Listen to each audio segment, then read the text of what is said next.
Bienvenidas. Esto es Feminismos en Plural.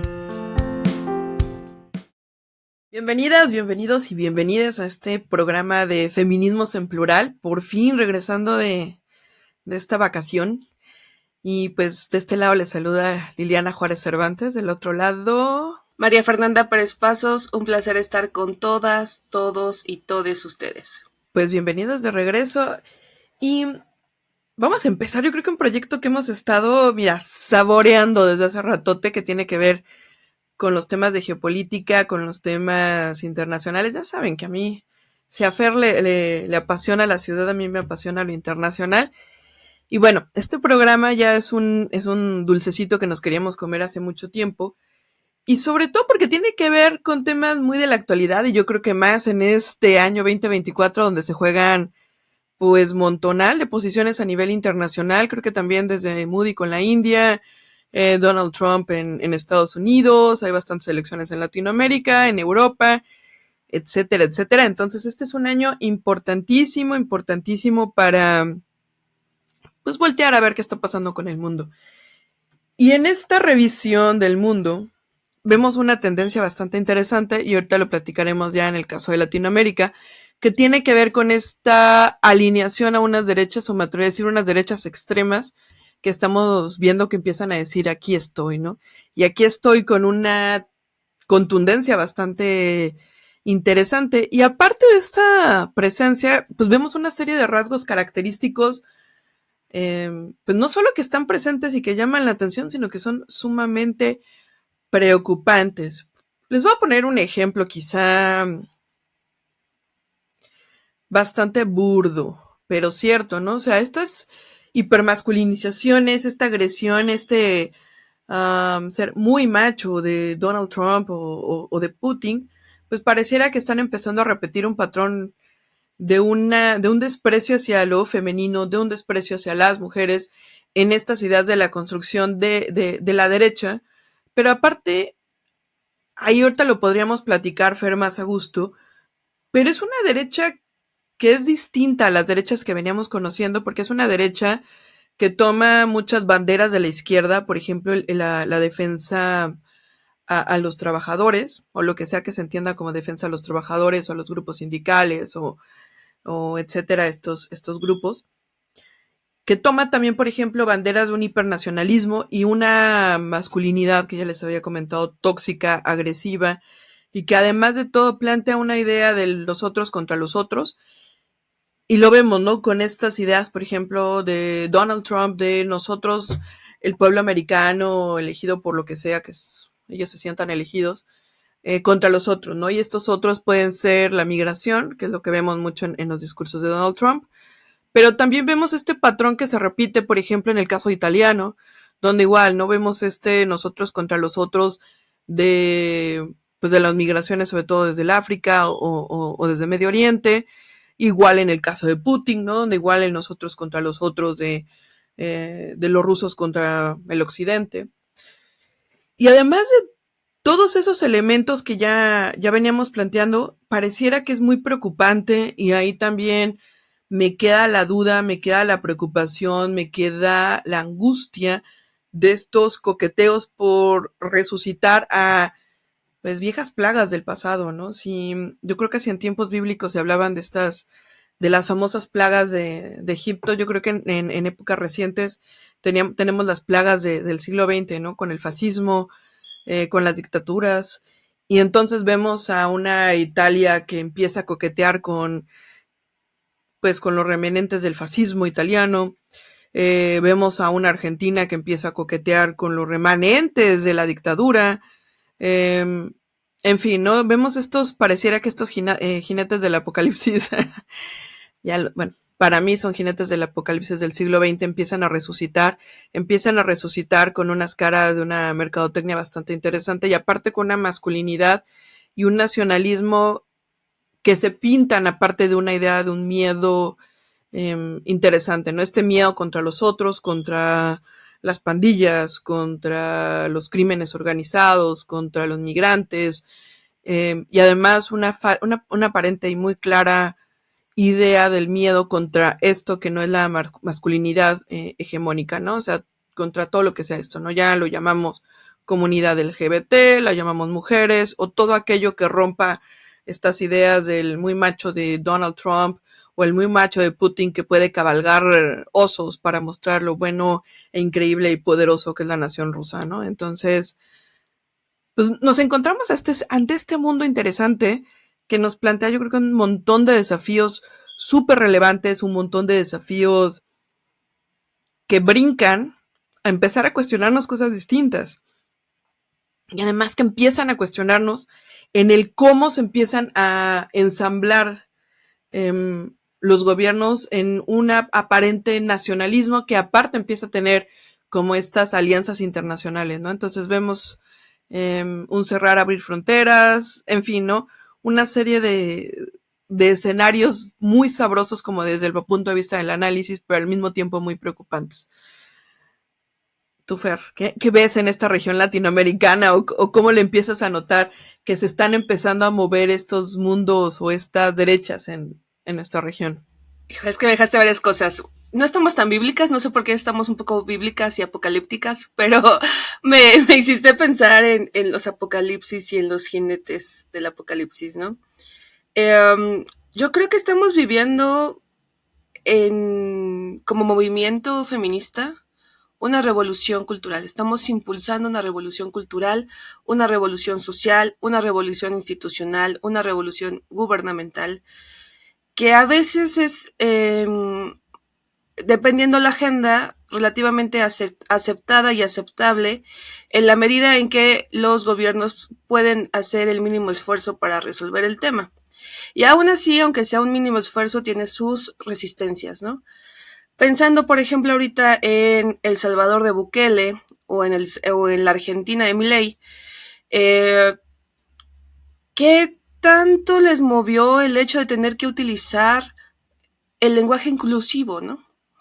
¿Qué tanta fuerza tiene el usar una palabra adicional o incluyente o transformadora del lenguaje español? Porque finalmente el lenguaje español es un lenguaje vivo. ¿Cómo se expresan estas pequeñas resistencias con algo tan sencillo como lo es el nombrar otredades, corporalidades distintas, identidades diferentes y el derecho a existir de estas identidades, ¿no? Me hiciste pensar también en agendas que nos unen como movimiento feminista que impulsa una revolución cultural, como lo es, por ejemplo, el tema del aborto, ¿no? En su momento, Trump y su Suprema Corte también generaron unas tensiones respecto al acceso de las mujeres norteamericanas, inmigrantes, para tener este acceso, ¿no? En diferentes estados de forma gratuita o con un costo menor. En El Salvador, por ejemplo, es la agenda de la interrupción legal del embarazo o la interrupción voluntaria del embarazo. Inclusive hasta los abortos espontáneos son duramente castigados por la legislación local, por los códigos locales.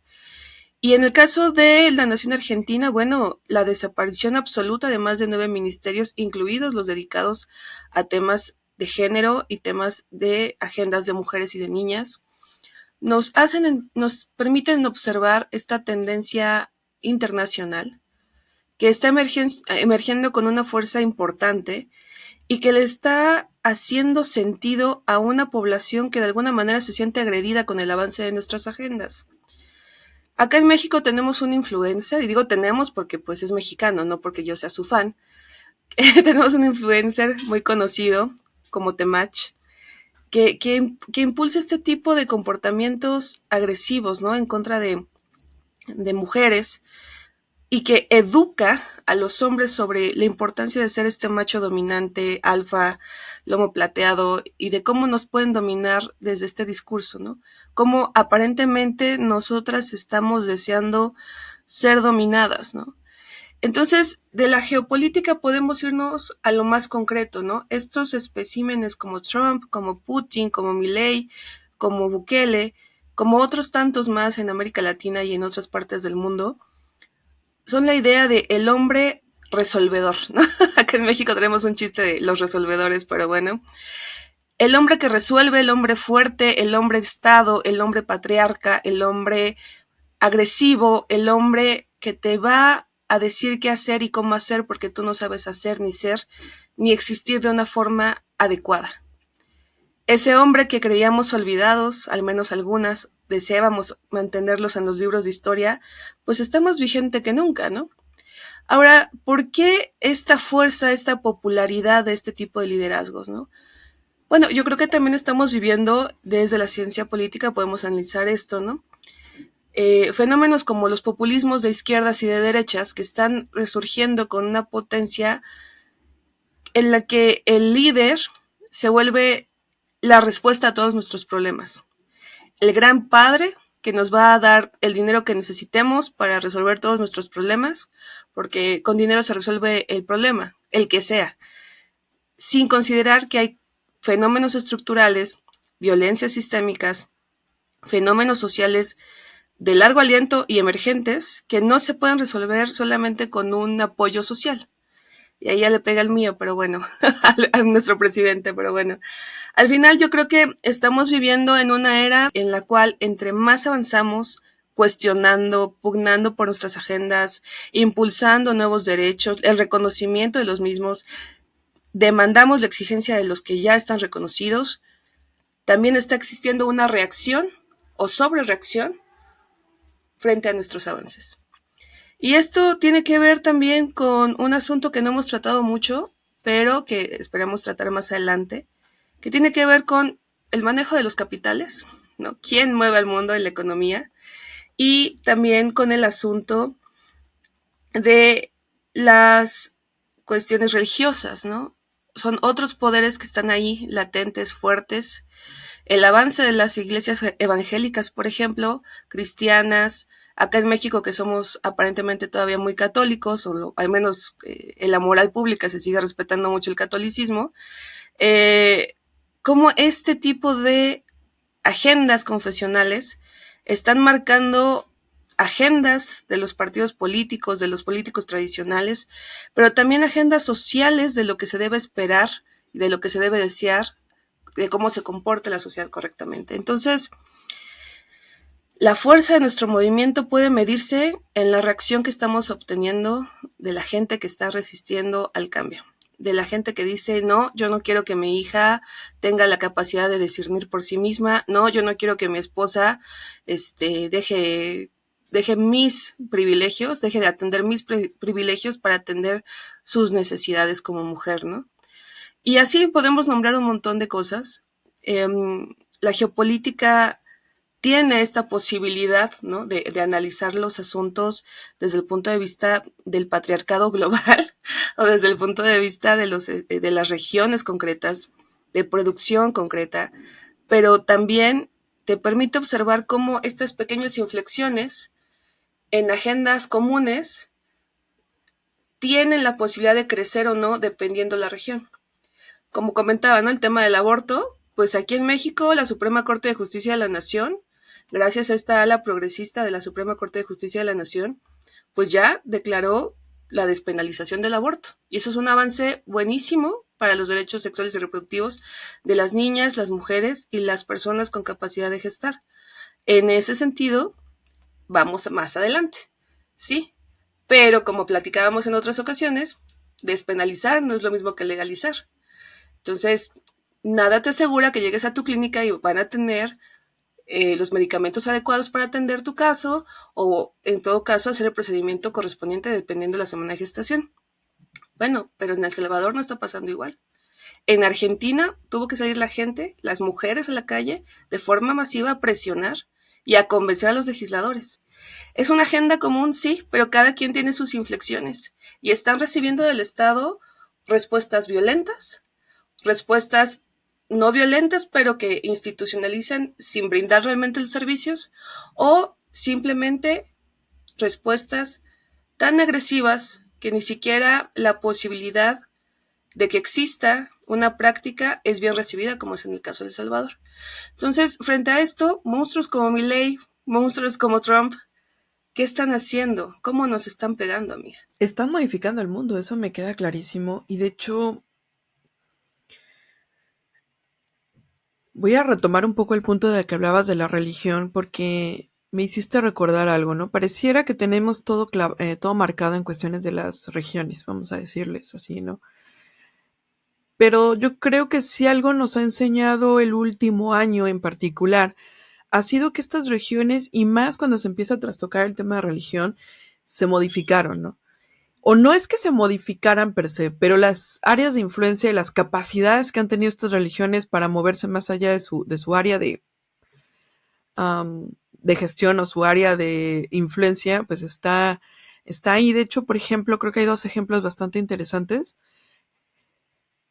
que valdría la pena, si no analizar, por lo menos mencionar, ¿no? Por ejemplo, este como conflicto que hubo entre Modi y Trudeau antes de que, pues por ahí de principios del año pasado, mediados del año pasado, también marcó algo muy interesante, ¿no? Porque hablábamos de esta idea de derecha y las ideas del nacionalismo y las ideas de la religión, ¿no? Y cómo Modi ha tratado de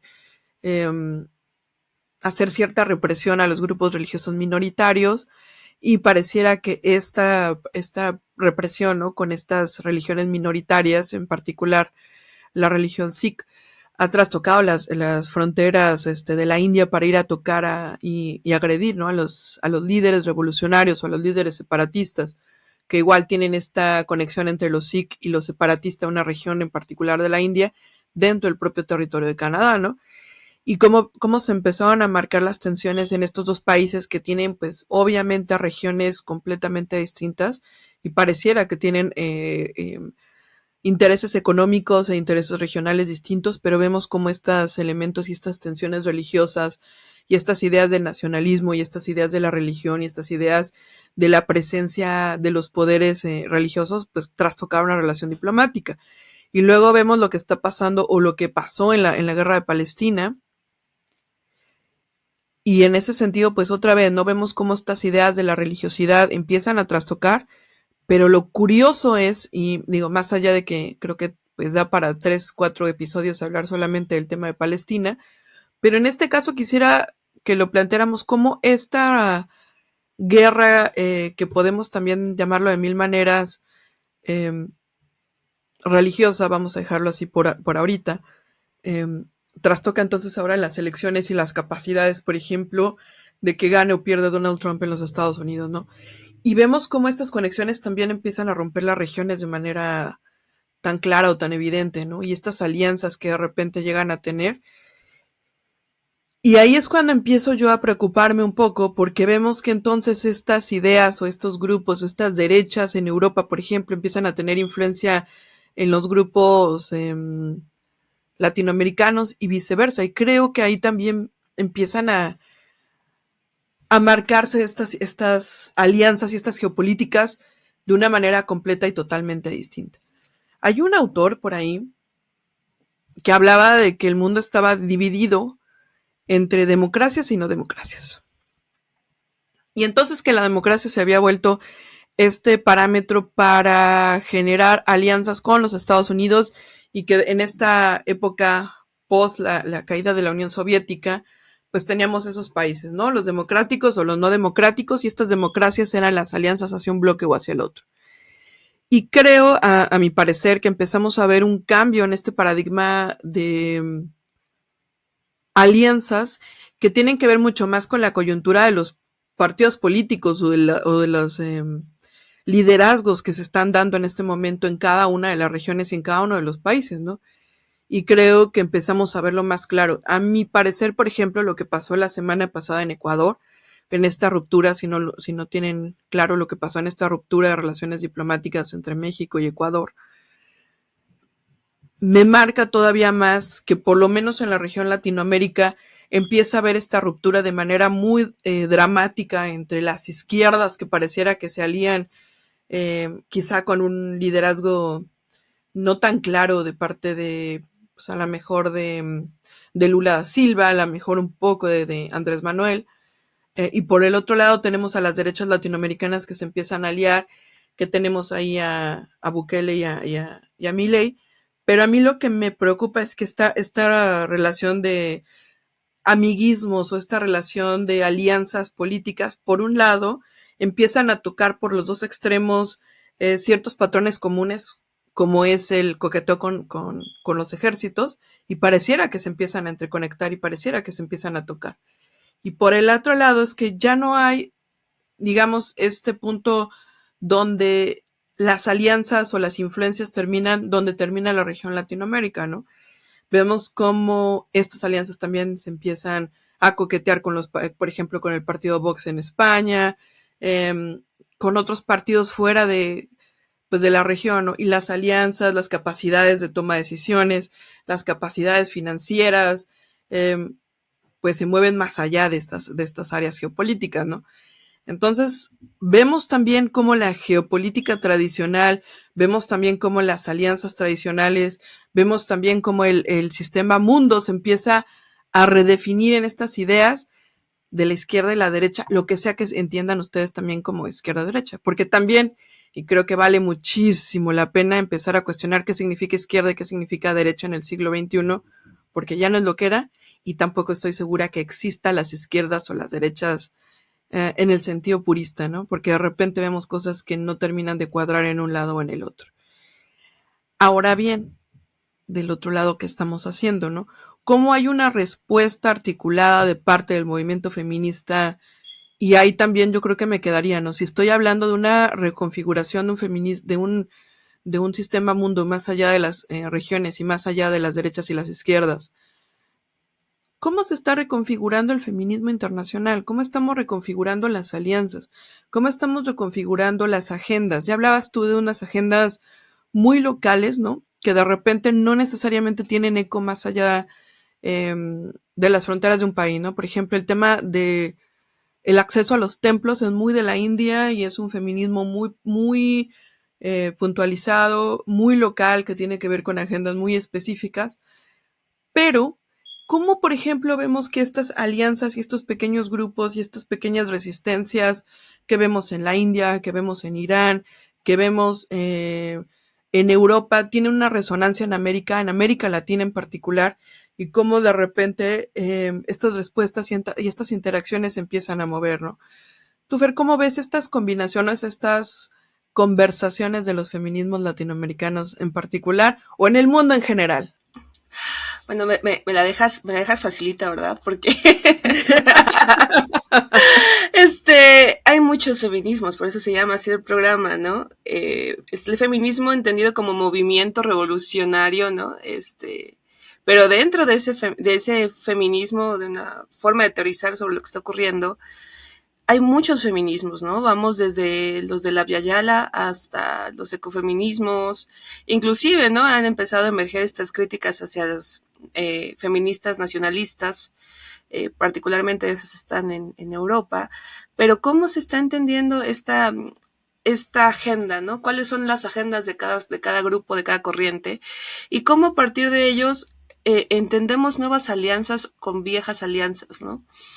Antes de entrar a grabar platicábamos sobre el hecho de que, pues por ejemplo, ¿no? Decir la palabra derecha en México está muy choteado, como que dices, no, yo no soy de derecha, yo soy de centro, ¿no? O yo no soy, o soy de más que izquierdista, soy progresista. Ah, chinga, ¿y qué significa eso, no? Y entonces te pones a ver este autodesdibujamiento de algunos actores políticos, pero también un redibujamiento de algunos personajes, como en su momento tuvimos aquí, ¿no? Ya no tienen esa fuerza que tuvieron el año pasado, pero siguen en la agenda, ¿no? Como Lili Telles, como Eduardo Verástegui, como los mismos actores confesionales del PAN y del PES y de un montón de partidos acá mexicanos, ¿no? Pero bueno, pensando en la dificultad que es acordar cómo avanzar la agenda y qué agendas son más prioritarias que otras. Evidentemente, las agendas se construyen a nivel global y a nivel local al mismo tiempo. Y eso, ¿por qué es importante entenderlo? Porque así como mencionabas lo de los templos en India, Bueno, aquí en México tenemos un pequeño problema, un pequeño gran problema llamado feminicidios, que están en unas tasas tan fuertes que no se pueden equiparar a los feminicidios que ocurren en otras latitudes. No quiero decir que son menos importantes sus vidas, sino que está la magnitud del problema que tenemos en México, que ya la cantidad de investigaciones que se realizan al respecto cuentan con suficiente data pública que me hace pensar a que, bueno, el sistema ya los tiene detectados. ¿Qué está haciendo el sistema? ¿Solo contabilizarlos? Y eso a veces, porque a veces ni siquiera los cuenta bien, ¿no? El otro día veía en el Universal, un periódico de acá, de México, la cifra de que hay 22 niñas asesinadas al mes durante este sexenio. 22 niñas asesinadas al mes. ¿Qué tuvo que pasar para que esa nota llegara a la portada de ese periódico? ¿Solo se trata de estar echándole la culpa al presidente de la República de todos los males que nos aquejan? ¿O lo que se está haciendo es también impulsar una agenda de atención de mira esto que está ocurriendo, ¿no?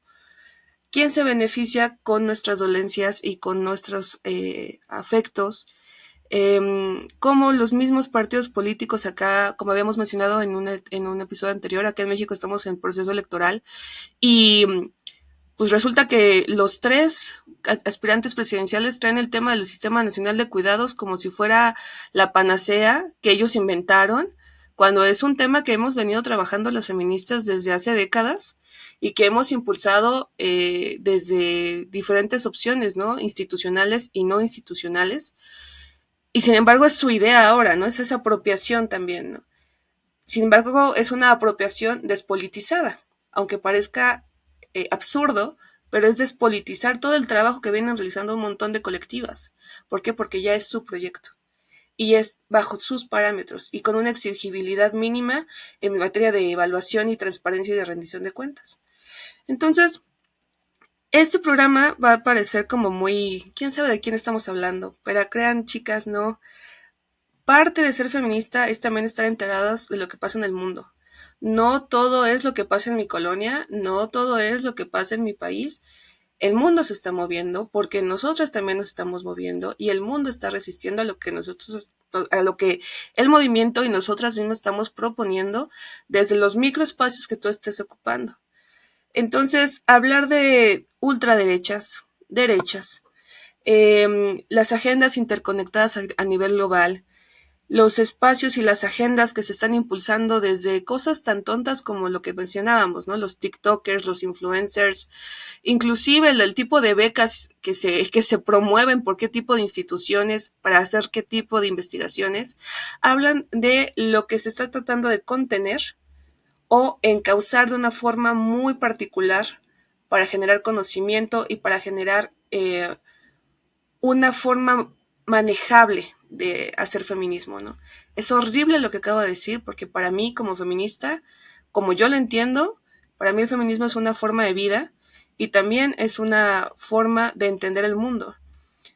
Si el mundo me está diciendo cómo debo vivir mi feminismo, entonces aguas, porque hacia dónde estamos cediendo, hacia dónde estamos limitando los avances o simplemente posponiendo algunas agendas con tal de avanzar en otras.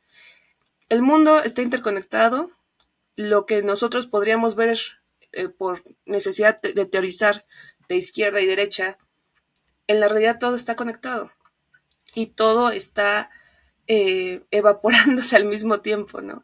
No hay como constructos sólidos. Sí habrá grupos muy radicales en ambos extremos, pero todo está intercomunicado y obviamente esto genera reacciones adversas de las cuales tenemos que estar muy pendientes, ¿no? Algo que en particular, y no sé si alguien no, esto no es publicidad, se los juro que no, pero antes de entrar al programa estaba viendo un comercial de papas que hablaba sobre romper el ciclo de la violencia y demás. Y al finalizar el comercial, sacan las posibles opciones a donde te puedes ir a asesorar, ¿no? Si eres una mujer víctima de violencia de género, pues vete a la Red Nacional de refugios, ¿no? Y si eres un hombre que está cometiendo violencia de género y ya te estás dando cuenta y tienes un problema que atender, pues vete con Gendes. Chido, qué buen comercial y todo, pero como estos asuntos de los resentimientos mal trabajados por parte de políticos que no entienden ya cómo se está moviendo la sociedad, que no entienden a nuestras propuestas, que no nos quieren escuchar, no nos quieren ver, y lo único que encuentran es violencia para responder, es parte de por qué necesitamos seguir hablando de estos temas y de las agendas que estamos construyendo. Los resentimientos mal trabajados, el no cuestionar qué significa ser hombre en el siglo XXI, el no cuestionar qué significa ser humano en el siglo XXI, o por ejemplo los proyectos de las juventudes, ¿no? También hay muchas juventudes evangelistas, muchas juventudes católicas, muchas juventudes cristianas. Ojo, no es nada contra una religión, existen, y en sus pensamientos y en sus ideologías existen y resisten. Desde nuestro punto de vista, tenemos también una propuesta. Es en esta confrontación en donde estamos y tenemos que tenerla siempre a la vista, siempre latente. Porque en la geopolítica podemos hablar de los grandes hombres, ¿no? Pero aquí, en lo concreto, cómo esos grandes hombres, esos grandes tomadores de decisiones están afectando nuestra vida. Eso yo creo que es algo que tenemos que tener pendientes, tener a la vista. Y sobre todo, más que pensar en el apocalipsis y el fin del mundo, es tener a la vista que este progreso en nuestros derechos, en nuestros reconocimientos como seres humanos portadores de derechos, no es algo que se nos da y ya, es algo que tenemos que defender constantemente. Llegó un nuevo presidente a la Argentina, adiós presupuestos con perspectiva de género, adiós presupuestos para institutos de la mujer. Llegó un nuevo presidente en El Salvador y adiós derechos a población carcelaria. Y dirán, sí, eso mejoró muchísimo la seguridad, sí, pero ¿a qué costo a largo plazo? ¿No?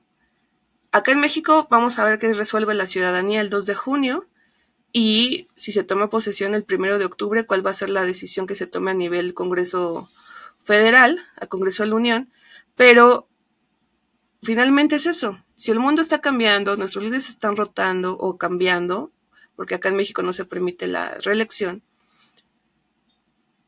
¿qué tenemos que seguir exigiendo? Que siga existiendo, que siga permaneciendo, o que puede ampliarse a partir de nuestra reconfiguración como sistema mundo y como movimiento feminista frente a ese mundo, ¿no? Yo con eso me gustaría quedarme. Yo quiero cerrar con varias cositas, pero antes, y creo que vale hacer la aclaración, ¿no? Porque de repente pareciera que estamos diciendo que las derechas son malas. Y creo que hay una crítica interesante que, si fue sutil, la quiero hacer un poco más evidente. No estoy diciendo que voy a favor o en contra de una candidata en particular aquí en México, eso, o que estamos apoyando o estamos criticando una candidata en particular aquí en México. Lo que sí a lo mejor valdría la pena de parte nuestra es hacer bueno, de parte mía, hacer este análisis de que pues esa ni es tan derecha ni es tan izquierda la que dice ser izquierda, ni es tan izquierda ni es tan derecha la que dice ser derecha, ¿no?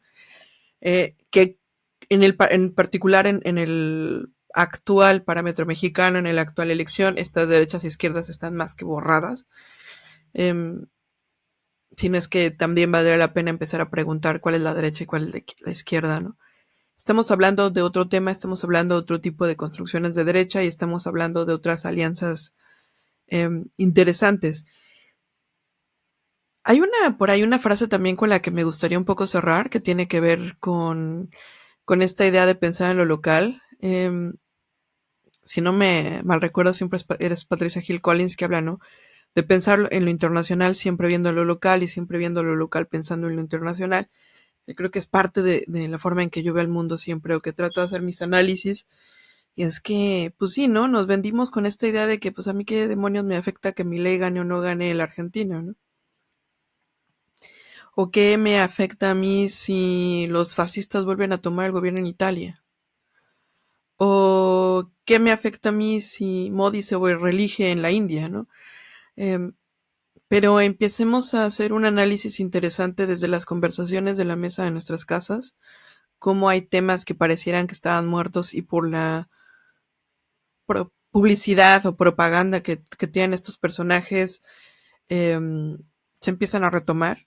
También valdría la pena pensar en cómo también nos hacen replantearnos que ciertas personas de ciertos colores de piel o de ciertos pasaportes se vuelven amigos o se vuelven enemigos.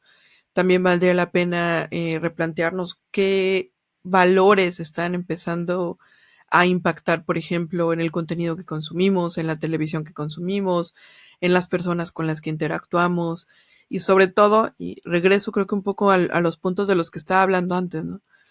Que las regiones empiezan a desdibujar también en el sentido de que antes, no sé, en la época de mis padres, en la época de nuestros abuelos, pues no sé, tener un amigo de Irán era impensable y ahora estas redes sociales y la migración, pues nos da cuenta que el vecino puede estar casado con alguien de Irán, que podemos conocer a alguien de la India, podemos tener conocidos de China, o sea, este mundo se está achicando de manera increíble y entonces nos afecta, porque todos estamos interconectados de una manera que si la pandemia nos enseñó muy íntimamente, ¿no? Entonces yo también con eso me quiero quedar y pues agradecerles, decirles que aquí estamos.